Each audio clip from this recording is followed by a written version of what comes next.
wanted to kind of open the discussion, with, you both are on a startup journey, right? So tell us about like why you picked whatever you have picked. I think that's a good place to start because it's more personal. I think we get better perspective on what you're doing and why you're doing that. So maybe you can start since you already have the mic. All right. So basically, I come from a very long R&D background. I was working in US for NASA and US Army doing embedded systems. Then I moved back to India to start my own R&D company. The thinking was I knew how to build things, and India needs a lot of building, so I thought I'll come here and figure it out. Immediately started working with Mahindra's Solars, which is Mahindra Sustain. We became the de facto R&D company. A lot of work around rooftop solar, redirection of power, where they access solar into batteries. Got our hands dirty into that. Got our hands dirty into we made an electric vehicle for them which can go and clean solar panels because there's a lot of loss because of dust accumulation. And so we made a lot of money from that business. And we always wanted to get into the product side of things also, where impact of on the environment was a huge driver, at least personally for me. And I looked, around where can I make the most impact. And automobiles is a major sector. We are running lots of cars, and with the odd even rule, Delhi is taking off 15 lakh cars per, off the road, which is massive, right? There's a direct impact. So I was like, okay, maybe we can do a dent here, and that's where the thought process started. And then we looked into what is the current offering, what are people not doing, why are people not doing it. So quickly figured out that the OEMs kind of look at it as a two-wheeler or four-wheeler kind of a market. But we looked at from a business case or the user point of view. The user requires something which is easy to work with and comfortable with air conditioning, safety, and all those important things. Also, the driver was CNG, became really big in India. So people were not minding being in traffic for 2 hours, but then waiting at the gas pump another 30 minutes to get a refill for the next day. So the Indian consumer is really price sensitive in that sense and does not mind, So when you go to that same customer and go say, can you plug your charger in the wall? He's like, yeah, that's no sweat, So kind of took that into our calculations and then got into the, first principles in terms of physics. How do we reduce weight? And losing a wheel seemed almost, the easiest solution to solve that problem. And with reverse strike, you get the same stability as a hatchback car, so you're not really putting anybody at risk. And in terms of when we start speaking to taxi guys, 70% of Ola, Uber is single riders, and a lot of them actually sit in front because the air conditioning only comes in the front of the car because we are in India. So that also became a natural input that okay, a two-seater car has a lot of use cases. Let's kind of look into that, and that's where the journey began. Yeah. So for me, this is my second startup. First one was Cube 26, and this one we started in US while I was still there, and then came back, built that. And last year, early last year, we sold that to Paytm, and then I was thinking about the next one, and by the way, the startup was in Delhi NCR, so every year you have this like huge pollution issue. So we have been thinking about that, and my passion was always in robotics. So this was electric vehicle was very close to my heart in general. And so I started looking at like what was a good business model that can actually that's something that can accelerate. India has been talking about, I think, electric vehicle for 7-8 years now, and we looked at like the two-wheelers and the four-wheeler segment. We really realized that it will still take some more time for those segments to take off, and this is just our personal conviction. And commercial vehicle would be one of the faster ones too, because of just the utilization. I mean, heavy utilization every day, and sort of the performance of a regular diesel or a CNG three-wheeler and electric. They're very similar in terms of what can be achieved in the cost that you're looking at. So we looked at the three-wheeler because that was the easiest sort of to build, and that's how I think the EV journey for us at least started. Great. So I'll start with the challenges. So one of the things that which I highlighted during my talk and which I think is common knowledge is the high upfront cost, right? And the second challenge is range anxiety. Like people are worried when you will run out of power. and given the infrastructure is still playing catch up, um, you know, how do you plan to address those issues? So, like one more to be more specific, what are the typical daily ranges you anticipate for your use case and for your use case? Because these are very different, right? One you are primarily targeting consumers to begin with, and potentially get into commercial vehicles. So for us, this was one of the prime things that we were looking at back in 2016. And for us, it was pretty clear. Working professionals travel basically 20 to 100 kilometers in a day. It's harder to go past, that in an Indian city. So because we were targeting that client, it was becoming really important. When it comes to taxi guys, we knew that whatever range you give, they'll exhaust that. So you better have swappable batteries. And having a smaller platform helped us put the batteries right in the front where the typical engine is. So it's an easy swap, for a trained professional. So that is how we addressed, the range anxiety problem and things. When it comes to charging, again, we don't expect our consumers to actually use the public. In fact, I don't expect anybody to be able to use public charge because we don't have half an hour or 1 hour in our day. No matter how fast the charging will take, it'll at least take half an hour. So I don't have half an hour in a day to stand at a petrol pump or a cafe to kind of do this. So I don't think so. That can be a fallback. But the use case that we looked at in the urban place, you charging at home, you basically need a 15 amp single phase supply. So we don't see that as a big challenge. And then the guys who really need the long range will swap it out. Yeah. So, do you have vehicles already deployed? What is your hypothesis versus reality? Yeah. I mean, you will have data if you have vehicles on. Yeah. So I come from the school of thought that let's put it on the field, right? So in 2016, mid is when we started. In December, we had around 50 guys come and 50 people, working professionals, some of them teachers, doctors, and stuff like that, come and drive our first proto to give us feedback. What do they like? What do they not like? What is their feeling like? What do they want in the next car? So we started with that, and from then on, every 3 months we've been having these test drives. We recently got our ARA approval, so now cars are roadworthy. You'll soon start seeing them on major cities. We are a Bombay-based company, so initial numbers will be in Mumbai, Pune, but we'll bring them to Bangalore and Delhi and all these places just to do a road show out of it. But yeah, so we are very close to getting to the market right now. We already open it for pre-orders, which is more like just, you can reserve a seat, but now we'll start taking money to give you a priority list number and all that, yeah. How about your So- expectations versus reality on range? Yeah, so I mean, expectation in terms of range, typically they don't do more than 80 to 100. That's the 100, 120 if some of the guys want to do 2 shift. And if you look at the most of the operation, it happens between 9 to 7, 9 to 8. The guys who will be doing 2 shift, that would work maybe 5 to 11 in the night, I mean, with a break in between. But most guys have like 4 to 5 hours in the night where the vehicle is not utilized in at least the cargo segment. So that was ideal for us to sort of like, that time is there for the vehicle to charge. And in fact, if you go in a night condition in any of the city, you will see a lot of these commercial vehicles just parked on the road. And so we did see infrastructure being one of the bottleneck when we started. So Euler had this full stack solution where we said we'll also build these charging station where this vehicle can come and charge in the night. In the range, because we never had more than 100 kilometers, so we can offer like a higher battery pack that could just charge over a period. So I can throw in some perspective on range, because what we've done is a lot of work with e-rickshaws, especially in Gurgaon, where they were already running. I mean, there's probably 1.5 million e-rickshaws in India. I mean, could be 2 million. Nobody knows for sure because, it's all assembled.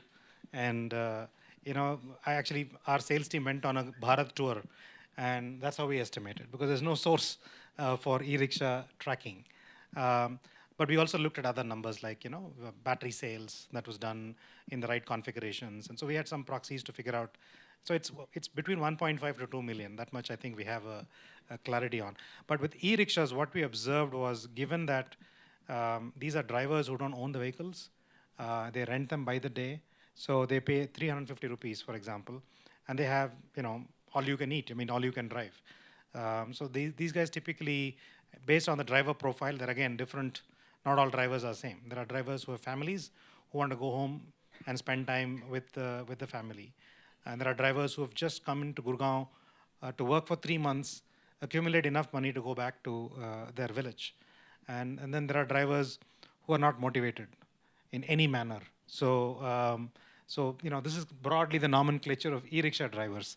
So what we've observed is typically they were able to do 60 kilometers a day.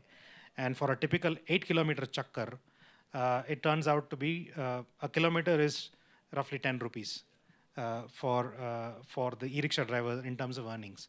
So where they were able to make 600 to 800 rupees a day when we retrofitted those vehicles with swap. We put our docks and we made the battery swappable. They were doing 3.3 swaps on average, and they were doing 140 kilometers a day. Now, obviously, the vehicle service provider, the mobility service provider knows that. And so the rental was increased from 350 to 500. But still, it was a big win for the driver, because where they were earning 800 rupees, they were earning another 400 more. And it's the same amount of hours. It's the same route. Everything else remains the same. So they were clamoring to get the swappable, because all vehicles are available. You go pick up what you want. But then there was always a demand for the swappable battery. So this we've learned from experience, and so it's a good win-win-win where everybody wins in the ecosystem. That is a different use case than either of yours, right? I'm talking about public transportation of people. You're focused on cargo, and you're starting with passenger transport. So it makes me really wonder what the real range is. Because one is the declared range of the vehicle, because Tesla today, over the 10 software updates they've done on Model 3, I mean, I was just talking to my friend. He's amazed that, the range has increased through software update. I mean, it's unbelievable for a consumer, right? It's the same hardware. As software got updated, his range has increased. And, if you think about it, and if you build battery management systems, you understand why that is. But for the average consumer, it's like magic. I mean, I paid for a certain range, now I'm getting more for the same amount of energy.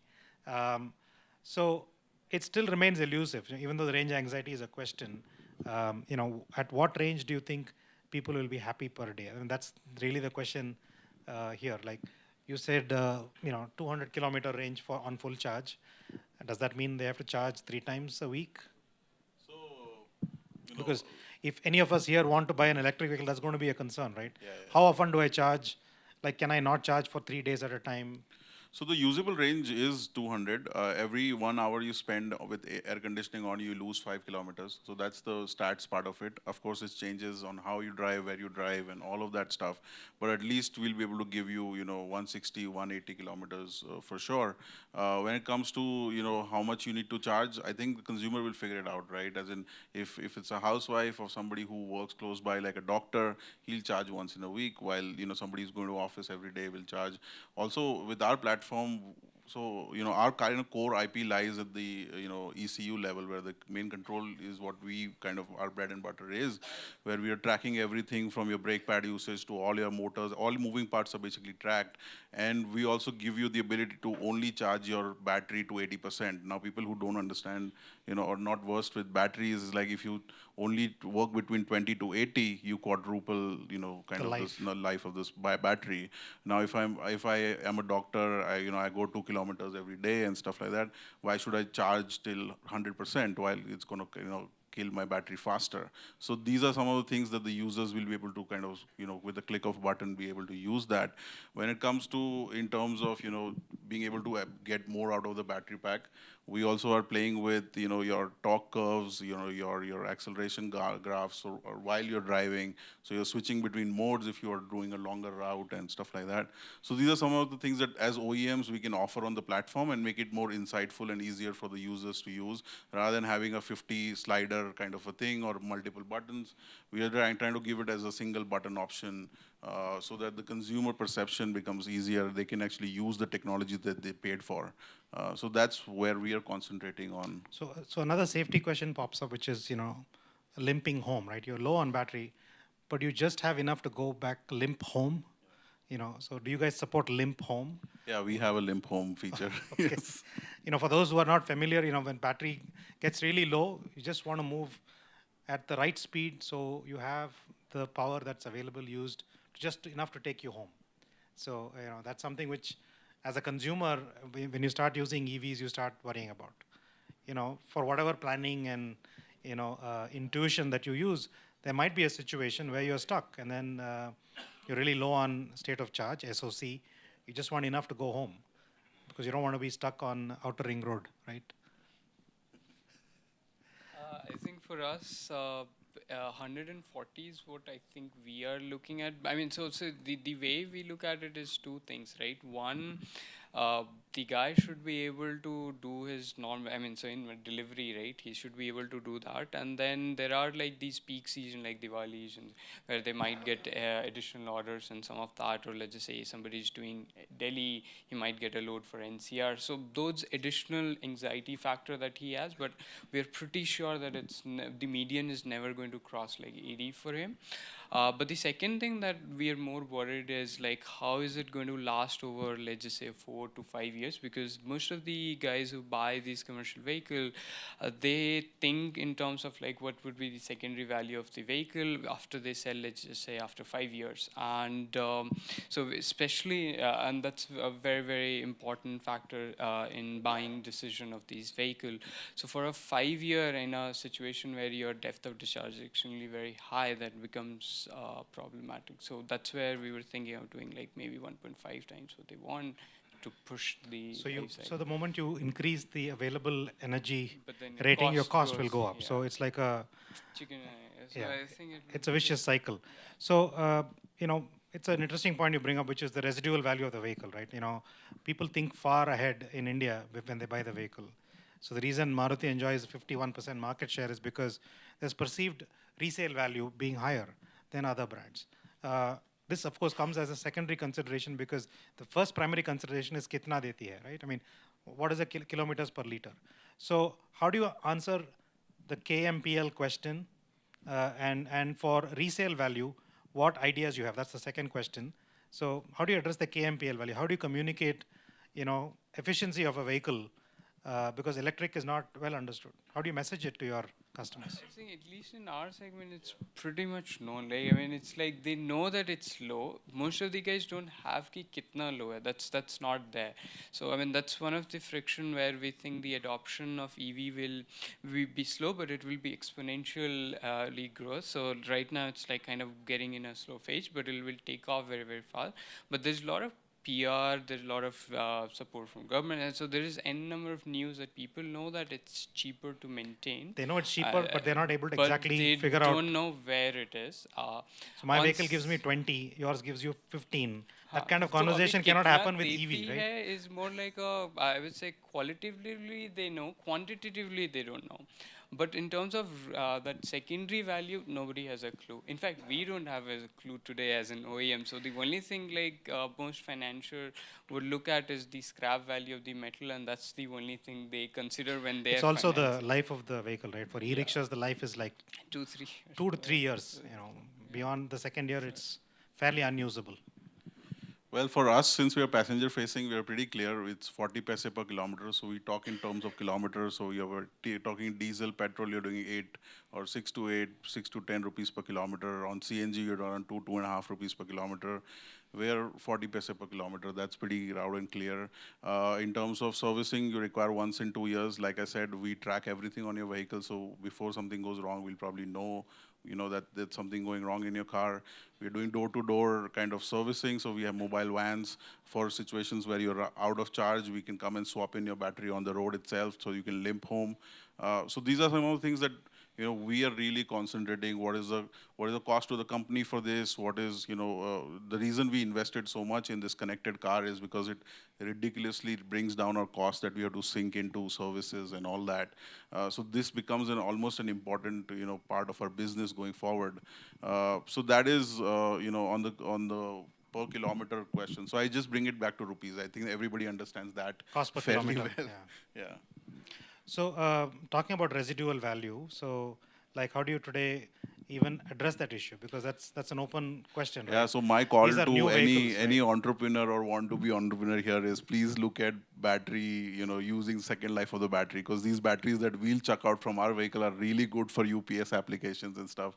So there's a huge potential in that market that will see a spike maybe 2 or 3 years from now where guys like us will be like, lining up outside your door to kind of take our batteries and give some residual value to it. So I believe in the whole concept that, country is, built by, personal aspirations and dreams. So I think there are enough dreamers here, and then somebody will make a huge company out of this, because I see a lot of money on the table for this. So do you see afterlife usage as a big deal, or is it like not in line with the life of the vehicle itself? So today we are still trying to focus on like getting the 5 year, first 5 year, and I think after 5 year we will swap out. And then because we are also building these huge infrastructure in terms of the charging stations across like Delhi NCR and now Hyderabad, Bangalore, all of these places. So we think that we will take out the battery packs from our vehicle and just like use that as a backup for us. But yeah, eventually I think we'll have to. So But just to add, like, but from a financial, like, I mean, when you go and get the vehicle finance, the residual value, all of that is computed by these banks and NBFC very, very upfront. And the way they have been doing so far, just kitna weight hai and assuming ki Scrap value. stainless steel hai, and that's how. Because I was talking to some of these, they still don't understand LFP battery kya hai. There's no standardization across it, right? So they don't understand if there's a lithium-ion battery pack, what will the value it will fetch after 4 years. So here is a plugged question, right? Which is separating the battery from the vehicle. How prudent do you think it is? Like you buy the vehicle without the battery, somebody will take care, like Sun Mobility or any of our competitors, right? So I personally think for the two-wheeler and the passenger three-wheeler, it could be an amazing use case because, like, I mean, the upfront and some of that goes down. For especially the cargo and four-wheel, I mean, this is just like from a personal view. I feel because of the weight or the cooling and some of the other factor, fixed battery would make sense. But then the financing becomes a question. So that's where if you have a lease kind of model, which we are trying to push forward, some of the financing becomes easier for the end customer. So that's my view. Yeah, we've taken a view that we don't want to get into batteries because we feel that is a completely different play. We are trying to play the OEM game where we decide what the performance and what the consumer experience is rather than getting into components. So we are happy that Bosch and all the other guys are making components and we treat battery as one of them. So we are only dealing at spec level, that this is our battery spec. If you can provide, we are happy to talk to anybody. And this has been, so we have not invested a lot on the battery pack making or the cell selection and all that.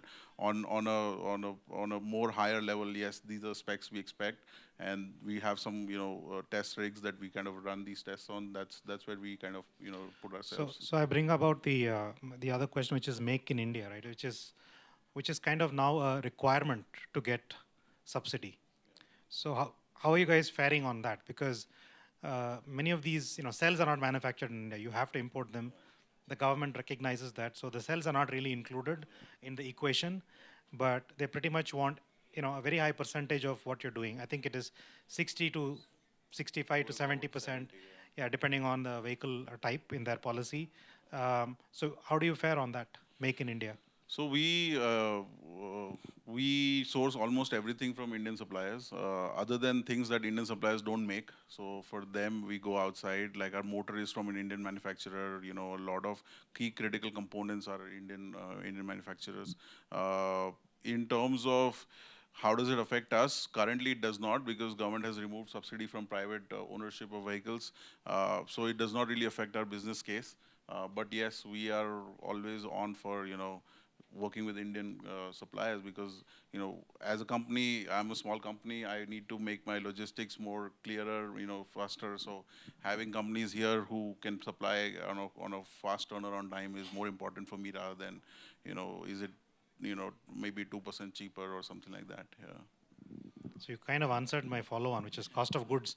Make in India is the question, and then how does it impact cost of goods?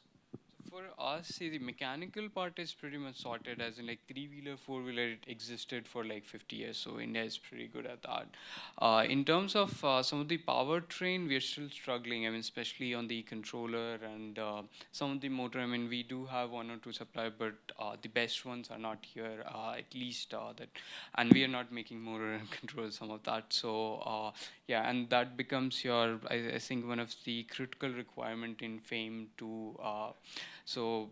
Yeah, so we're struggling over there, and but I mean, this was just my personal, I think, thought process that had it been like bit ahead, some of these, let's just say, uh, motor or controller OEM would have enough volume to sort of come here and build it out. But just like when you're starting up, it's very difficult to convince them to set up a factory here and start producing. Yeah. So it looks like the policy needs to focus on the supply chain first, and then But the at least, consumer, like, I because mean, it's at a least, sequence. until unless there's demand, right? I mean, so you can always ask people to, right? I mean, most companies to come here, build for India, and there's huge market. I mean, we are going to become the second largest EV player, right? But so far in the past, policies have been like going up and down. I mean, at least it's going in a upward, in a positive direction. That's there, but still, there's not very high confidence, at least when we speak to some of these good suppliers. So let's say we start predicting what percentage of vehicles in your segment, which is cargo, do you think will go electric in the next 3 years? Forget the 2030, 2050 kind of predictions, because you're more on the ground, you're seeing, you're engaging with customers. The same question for you on the consumer side. Of course, you have a new form factor also, which is a different angle to it. But what do you think in the next 3 years? Yeah, I'll quickly answer. So I think customer is not a problem. So there are enough customer willing to try EVs. I mean, in fact, if within the first 18 months of our journey, I don't think our product is great. I mean, we're still building and improving. And I think in 24 months, we had this timeline to get to a product that I think India would like, as compared to an existing ICE. But even then, there are customers willing to buy. So from what I think in a positive, optimistic scenario, there's like 10 to 12% we should be able to push. Penetrate new vehicle sales. New vehicle, and maybe, and majority bit of the penetration would come from replacement in the So what fleet. percentage do you think is replacement in cargo? Because that's Uh, a good opportunity for them to try EV. Yes, so for us, mostly it has been coming from replacement, and the new has been bit lesser because I think of the upfront cost. Aravind, sorry, we are 15 minutes on short. We have overshot. So after this, we'll just close out, and we might not have time for questions. You can take questions from the panelists offline. Just quickly on that, I'm more philosophical on that. I feel like we need entrepreneurs like Elon Musk himself was able to speed it up, I think, at least by 10 years. I think if we have use cases on companies like Storm and others I can see around, if you really prove it to the consumer, I don't think so consumers are going to be, people, quickly one point is like, people blame the government for not doing. I think the government has played the biggest role where, as a startup, my biggest pending problem is on marketing and changing consumer perception. And that's this government has done perfectly well, where everybody knows the electric vehicle is the next thing, and the whole anxiety about driving electric is out of the game. In 2016, I had to explain what a EV and how EVs can be, but now with the so much talk happening, it's really good. So my expectation is we want to at least do 20, like India made 30 lakh cars last year, I think. We want to do at least 20% of that by 2025. So I think on that note, which is basically we have to deliver the goods. Thank you. Thanks.